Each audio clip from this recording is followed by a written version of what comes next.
Boa tarde, sejam bem-vindos a essa aula de Sociologia para a segunda série do ensino médio aqui no Centro de Mídias. Eu sou o professor Emerson, estou acompanhado da professora Tânia. Tudo bem? A nossa aula hoje é de diversidade, o tema é diversidade nacional, de pano de fundo para a habilidade que nós desenvolveremos aqui, que é a análise de tabelas, leitura e análise de tabelas. Como o tema é diversidade nacional, então eu proponho uma pergunta. O que faz com que o que classifica o povo brasileiro? Qual elemento é tão singular que faça com que a gente enxergue para nós brasileiros e quem nos enxerga diga: este é o povo brasileiro? Dá uma teclada aí no celular ou no computador, no chat, que gostaria de informar. Será o nosso meio de interação e também para a gente fazer algumas atividades. Lembrando que devemos usar com bom senso, porque estamos numa sala de aula, ainda que virtual, né, Tânia? Isso mesmo. Então, dá uma respostinha rápida. O que seria esse elemento que nos singulariza enquanto povo? O que faz nos distinguir?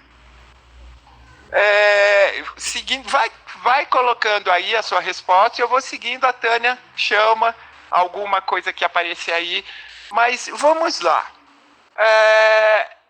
A diversidade, ela é muito ampla, é muito difícil de nós definirmos definitivamente o que é de uma maneira absoluta e que não se muda mais, né? O próximo slide, por favor. Dentro da diversidade deste país enorme que vocês enxergam na tela, que é o nosso país, com as 5 regiões, os estados e tudo mais, dentro desta fronteira nos encontramos e somos o povo brasileiro. E acabei de perguntar para você o que é singular, mas ao mesmo tempo nós não somos iguais. Os jovens do Vale do Ribeira, aqui no estado de São Paulo, são iguais aos jovens do Vale do Xingu, no Pará? Do Vale do Jequitinhonha, em Minas? Ou mesmo do Vale do Paraíba Carioca? Eles são iguais? Mais uma perguntinha para você colocar aí no chat. Vai colocando, a professora Tânia nos interrompe. Emerson, vou interromper já, tá bom? Lá. Antes de você continuar, a gente já tem aqui uma participação bem significativa, né? Os estudantes estão aqui participando, alguns estão dando exemplos, né, da parte culinária, outros estão falando de questões sociais, de questões culturais. Por exemplo, o Cauã está falando da feijoada, né? A Larissa, cultura. O Eduardo, a pobreza. A Bianca, a diversidade. O Vinícius, futebol. Né? E aí vai indo, aí chegou até o Michael, né, que disse meme. Que nós somos muito conhecidos pelos bons memes que nós estamos produzindo aí, principalmente por essa questão política que nós estamos vivendo, né? Sim, já que ele tocou no assunto meme, eu devo dizer que moro em Taubaté, que é a capital dos memes, não é? A cidade produz muitos memes. Então, é exatamente isso. Várias coisas diferentes, mas que ao mesmo tempo fazem com que nós encontremos essa singularidade que nos distingue dos outros povos, dos outros países, não é? No próximo slide, a gente reafirma essa pergunta. Você já parou efetivamente para pensar o que é diversidade? Teve uma estudante que falou: a diversidade nos distingue. Eu creio que ela deve ter se referido aos vários povos que vieram para cá, para essa terra, e constituíram o país juntamente. Não podemos esquecer em momento algum com os índios que já estavam aqui. O Brasil não começa quando os europeus chegam. Pelo contrário, o Brasil já existia e já era muito rico em termos de diversidade, não é? Então, a gente não para pensar, mas é uma pergunta muito importante. E já que se falou de meme, essa foto é bem legal, porque todas as pessoas estão com um tipo de carinha. Eu não sei se vai dar para vocês enxergarem na tela de vocês, mas essa imagem é uma imagem fácil de achar. Ela está num banco de imagens gratuitas que se chama Pixabay. No próximo slide, por favor. Agora eu vou propor uma atividade mesmo. O que é diversidade nacional? Já teve essas respostas aí que os estudantes colocaram, a Tânia leu para nós, mas essa diversidade, essa forma de dizer o que é diversidade, ela é muito básica ainda. Nós precisamos agregar caráter mais científico para essa pergunta. Então, eu convido vocês a perguntarem para as pessoas que estão ao lado de vocês aí, em casa, porque estamos em momento de isolamento social, é necessário, mas veja bem, é um isolamento bem interessante, porque se fosse há uns 10, 15 anos atrás, não haveria internet, não haveria meme, não é, Tânia? Não. Então, perguntem para as pessoas que estão próximas de vocês, se você estiver sozinho, tente se lembrar de algum momento em que teve essa conversa, porque nós já falamos sobre isso em algum momento da nossa vida. E coloque aí no chat, né? Qual é a definição mais recorrente que apareceu quando você perguntou para as pessoas o que é diversidade nacional? Vocês vão ter um tempinho aí, porque é uma conversa que vocês vão ter que realizar de 5 minutos. Talvez um pouquinho menos, mas veja bem, é uma pesquisa que vocês estão fazendo, então a resposta precisa ser bem clara para a Tânia ler aqui para nós, não é, Tânia? Então vamos lá. Sim, e olha, vou dizer, hein, Emerson, eles já estão participando. Ah, isso é legal. Já estão animados, olha, eles estão de parabéns. Então, e com questões bem interessantes aqui, viu? Você então já quer? Vamos dar esse tempinho. Vamos dar um tempinho? Depois eu leio, mas olha, tá bem legal.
Olá, estamos aqui de volta e já aproveitamos para agradecer a participação de todos, né? E aqui a gente tem algumas respostas, viu, Emerson? Né?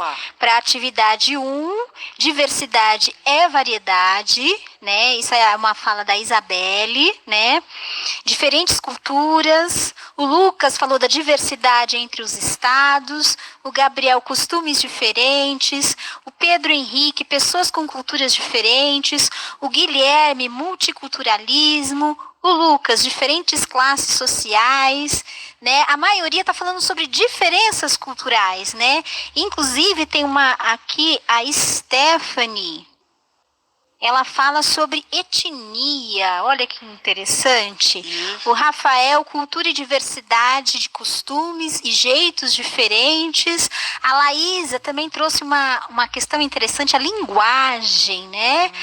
Porque a gente fala muito, né? Sempre o outro que tem sotaque, né? O nosso sempre é a fala oficial. E o Ailon, né? Desculpa se eu não consegui falar seu nome, pronunciar corretamente, né? Ele falou dos sotaques. Exatamente isso. Essa questão da linguagem, ela tá bem interessante. Vocês estão super participativos. Parabéns. Então, e é bem legal que a cultura é efetivamente o que mais aparece nas respostas dessa enquete que vocês têm. Então, a gente pode já levantar essa questão. Cultura é algo que identifica o brasileiro enquanto povo, distingue dos demais. Mas também é interessante dizer que a cultura, ela precisa ser especificada, como eles disseram aqui, os estudantes, né? Seja no sotaque, eu adoro. O sotaque eu acho muito interessante. É muito interessante porque a gente continua se entendendo, mesmo com sotaques diferentes. A gente é unido e a gente fala o português do mesmo jeito. É óbvio que tem as gírias, né, das localidades. Mas o próximo slide, vamos seguir adiante. Então, o que vocês acabaram de fazer, gente, foi uma pesquisa simples, não é, Tânia? Mas é uma pesquisa. O que vocês colheram de dados precisa ser tabulado, colocado numa forma que outras pessoas possam compreender com facilidade.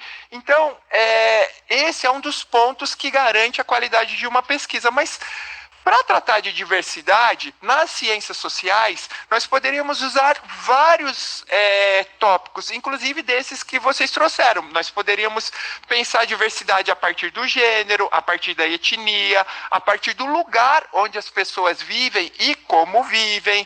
Nós poderíamos pensar a diversidade num leque muito variado. Dentro das ciências sociais, isso é muito interessante. Para as pesquisas que se faz pelas áreas do saber dentro das ciências sociais, existem alguns tipos. Vamos pegar no próximo slide, por exemplo, para vocês entenderem 2 exemplos que são os mais clássicos, que são as pesquisas quantitativas e as pesquisas qualitativas, não é, Tânia? As pesquisas qualitativas, o próprio nome, vocês já conseguem compreender o que ela faz. Elas são mais amplas e elas se aprofundam muito mais. É um tipo de pesquisa muito comum na antropologia. Os antropólogos, eles costumam fazer isso para entender, por exemplo, um grupo social. Vamos falar dos skatistas. Aqui na capital, na região central, na Praça Roosevelt, eles andam bastante de skate ali, mas eles fazem um movimento ali da Consolação para Paulista, da Paulista para Consolação, eles ocupam aquele espaço, eles andam nas calçadas, eles fazem as manobras e eles estão inseridos nesse contexto. E, inclusive, a Praça Roosevelt foi preparada para os skatistas. Tem várias rampas, vários espaços para eles fazerem as manobras. E eles têm o direito de ocupar o espaço da cidade como qualquer outro cidadão. Um antropólogo que queira compreender o estilo de vida, porque para nós que não andamos de skate, parece que eles estão brincando, que é só lazer, mas não é, muito mais que isso. Quando a gente quer saber o que é esse a mais, a gente lança a mão da pesquisa qualitativa. E, em geral, a antropologia faz isso, que é um olhar para dentro e inserido no contexto desse grupo. E é importante dizer que o olhar antropológico ele precisa manter um distanciamento. Quando o antropólogo vai lá fazer a pesquisa, ele não pode se tornar um skatista.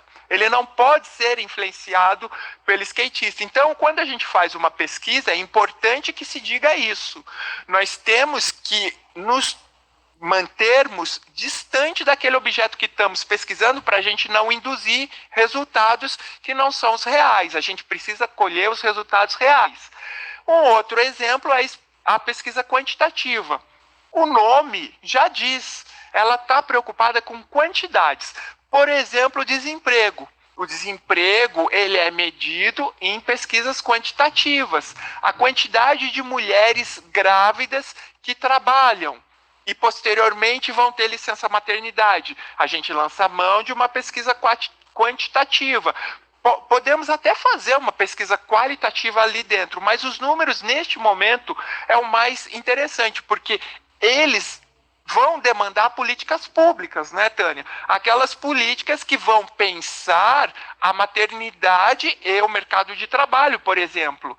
Nenhuma mulher pode ser tolhida de ser mãe só porque ela vai perder o emprego. Pelo contrário, precisa haver toda uma questão que proteja tanto ela enquanto profissional, tanto ela enquanto mãe e a própria criança.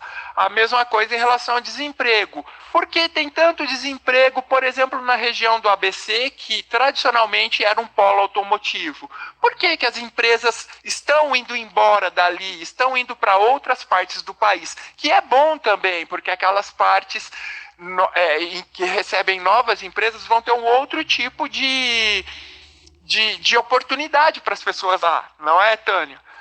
Então, as pesquisas quantitativas, elas trazem esses números que direcionam para esse tipo de procedimentos, que são os políticos. Em geral, a ciência política faz muito esse trabalho. E as duas pesquisas não são separadas, não precisam ser, elas podem ser feitas separadamente, mas quando elas se encontram, o trabalho fica muito mais rico.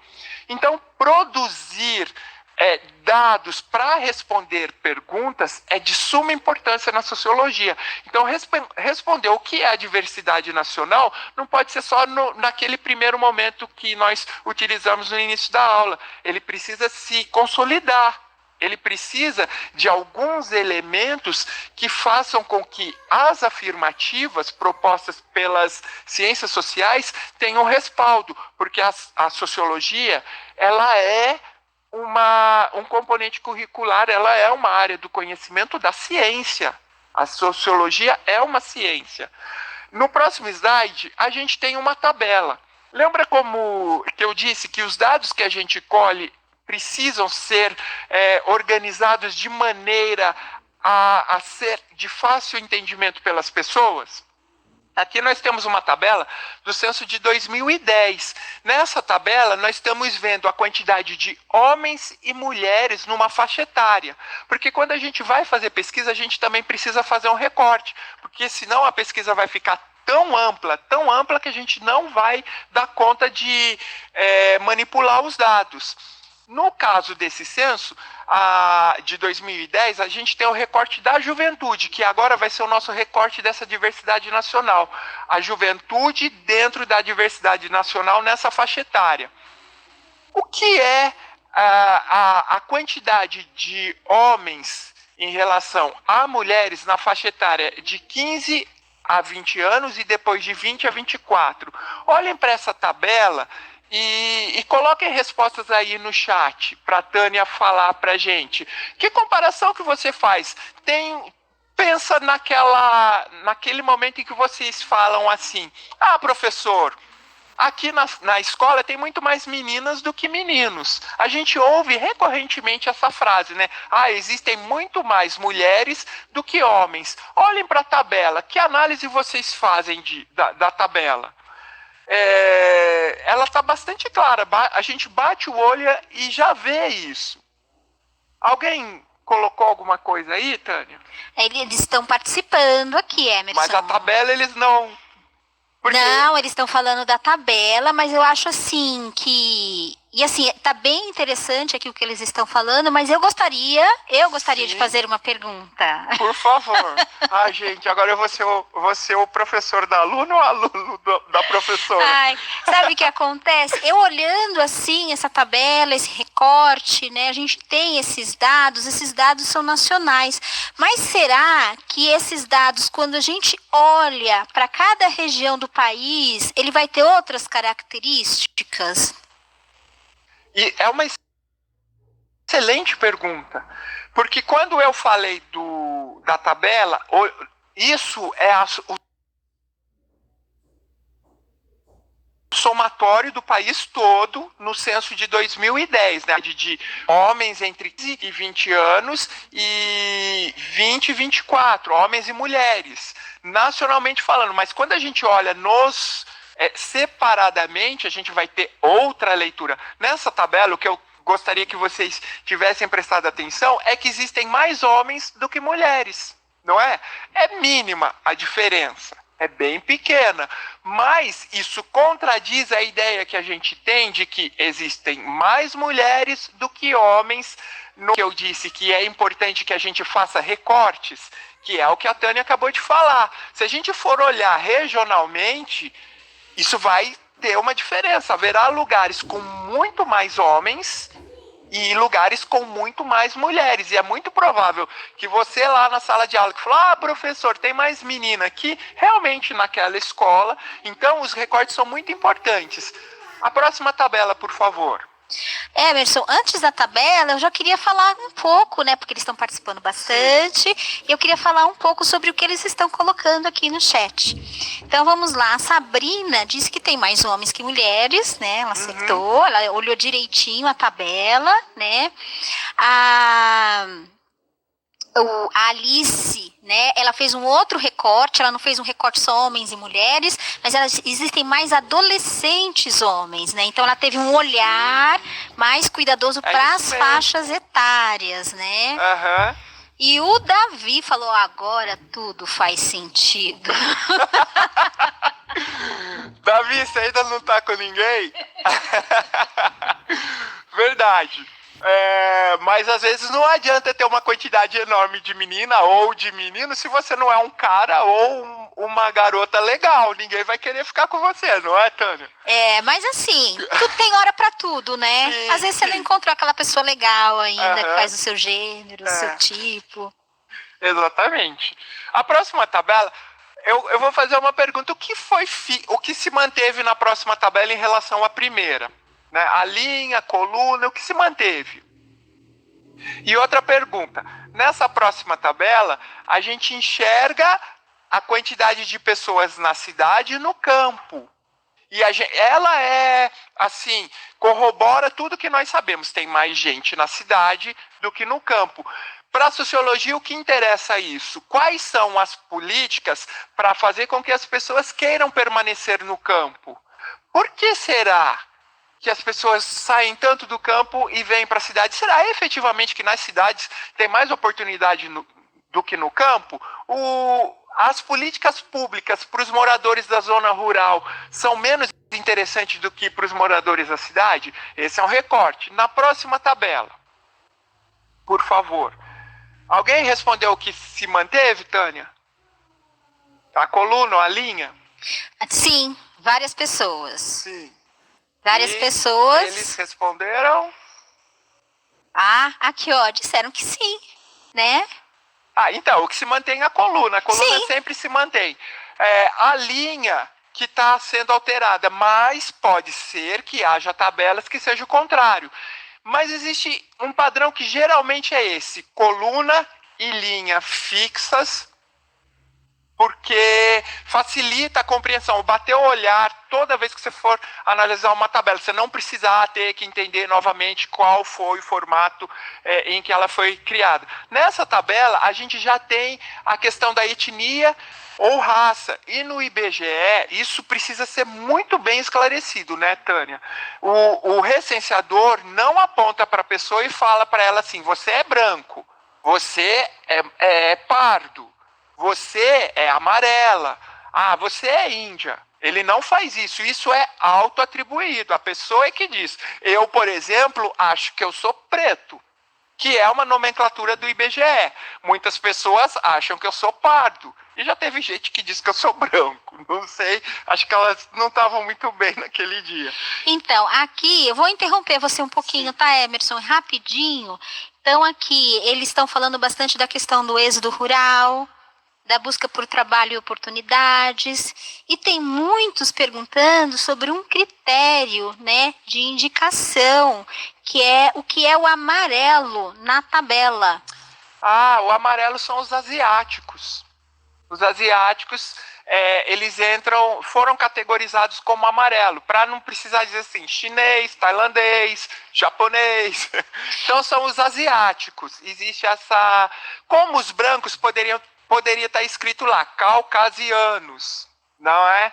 São várias nomenclaturas, sinônimos para as palavras. Isso já, assim, desculpa interromper a sua aula, mas isso assim, já teve muitas mudanças, né, nessas categorias do IBGE, né?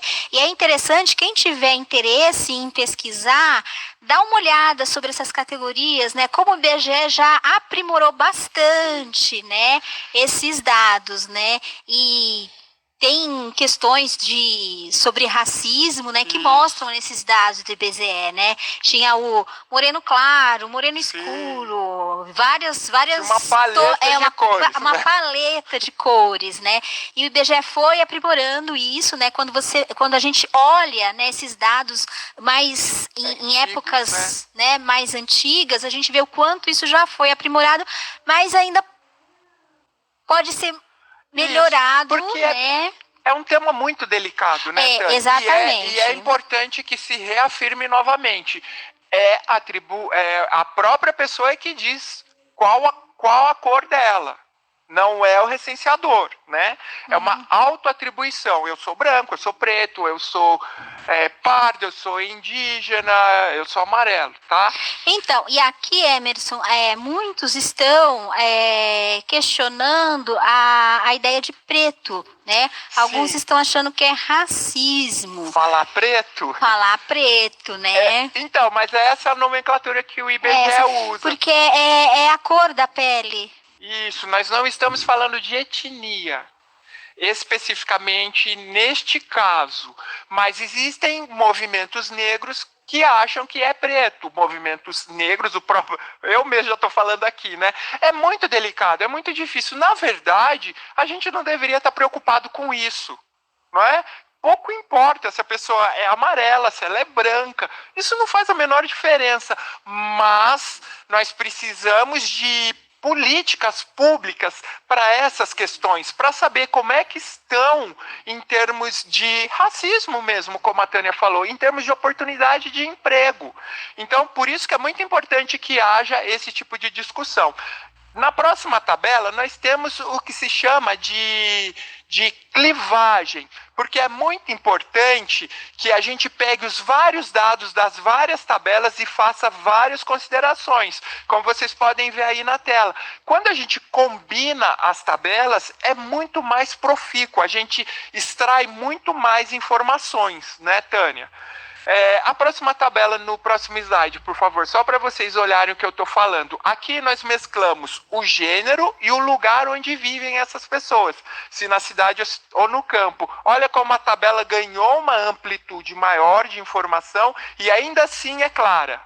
Mas foi acrescentada uma coluna ali onde está o gênero ao lado da faixa etária. Antes o gênero estava em cima, lembram?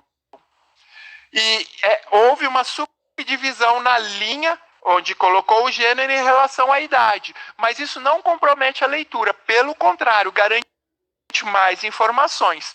Vamos para a atividade?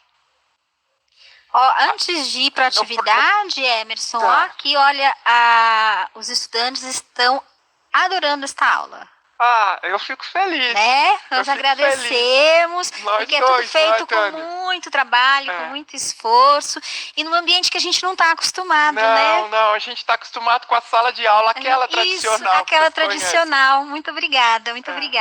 Então, vamos para a atividade? Vamos.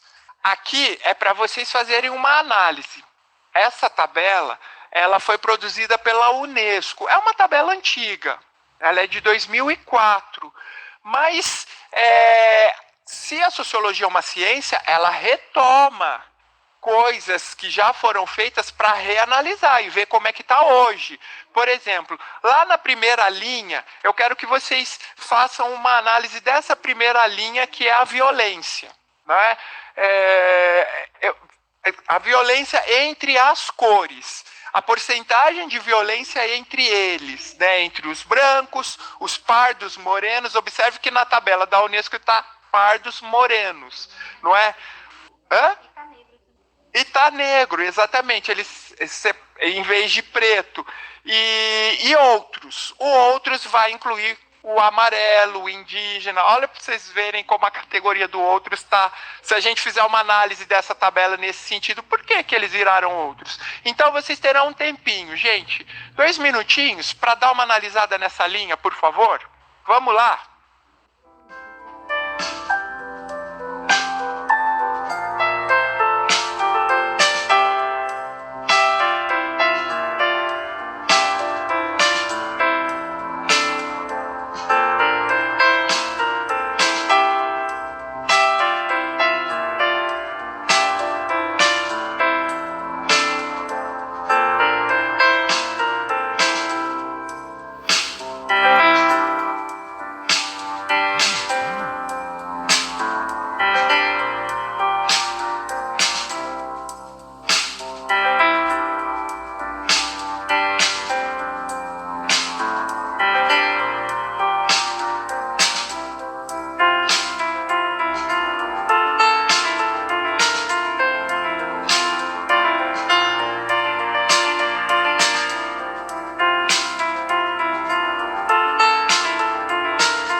E aí, o que vocês acharam aí dessa linha? Não era uma pergunta especificamente, era para vocês fazerem uma análise dos dados dessa linha. O que vocês acharam? Na verdade, o que a gente deve olhar nessa tabela é a variação nessa linha, a variação percentual entre os grupos. O próximo slide onde vai estar efetivamente a questão. Por favor, coloquem aí, ó. A variação percentual em relação a brigas, né? Qual dessas alternativas seria certa? Vocês podem colocar aí no chat, nós nem vamos, mas o interessante era que vocês fizessem a análise da tabela. Qual dessas respostas seria certa? Por exemplo, A, menor do que 7,5% entre todas as categorias. B, maior entre pardos, morenos e negros. C, de 3,4% entre pardos, morenos e brancos. E, por fim, todas as respostas estão incorretas. Na verdade, a gente está quase encerrando a aula. A resposta é a primeira, é a A. Menor do que 7,5% entre todas. Porque quando eu pego as duas pontas das categorias e subtrai uma da outra, se eu não me engano, dá 7,3, que eu nem vou conseguir fazer a conta. Próximo slide para a gente ir finalizando a aula, por favor. A gente vai pensar na violência policial.